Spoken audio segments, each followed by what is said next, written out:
More than 2 years after John Wick Chapter 4, the hit action franchise is back again with a new cinematic adventure, Len Wiseman's From the World of John Wick, Ballerina. In the time since the last installment, the franchise released its first spin-off, The Continental, and put several additional projects into development. As a fan of the original movies, I confess that Ballerina excited me the most, purely due to its new heroine.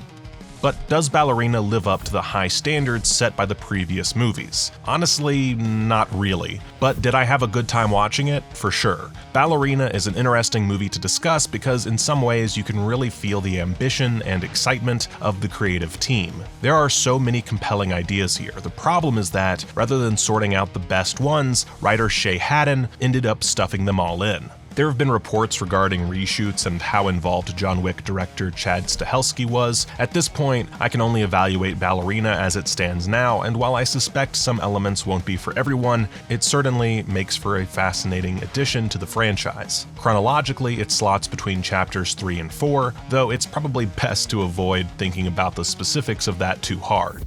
Our new protagonist is Eve Macarro, played by Ana de Armas, who joined the Ruska Roma clan as a young girl after her father was killed by a tribe of assassins. Similarly to John Wick, Eve is driven by vengeance, though it admittedly takes quite a while for Ballerina to get to that point. For a movie that's only an hour and a half, too much time is spent on other elements of the plot before we get to the crux of the story, and what ultimately drives Eve. Eventually, Eve turns her sights on the group that targeted her father, which is led by Gabriel Byrne's Chancellor. For a long while, everyone treats this tribe as a horrifying cult that is not to be messed with. Everyone from the director to a member of said group, Norman Reedus' underused Daniel Pine, refers to them in broadly ominous lines of dialogue that almost get silly.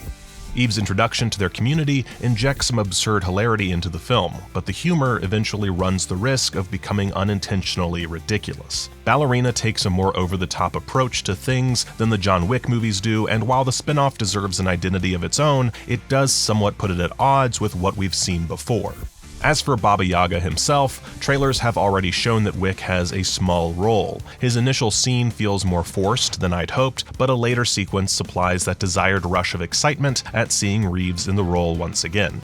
We'll likely see more of Eve in the future, as Ballerina leaves ample room for a sequel, and there's very little question that Ana de Armas is up to the task of leading it. Her first outing is largely a rush of violent, thrilling action, entertainingly served up for the big screen. But it isn't without its problems. I just hope that if this killer gets to dance again, she's better served by a more streamlined narrative.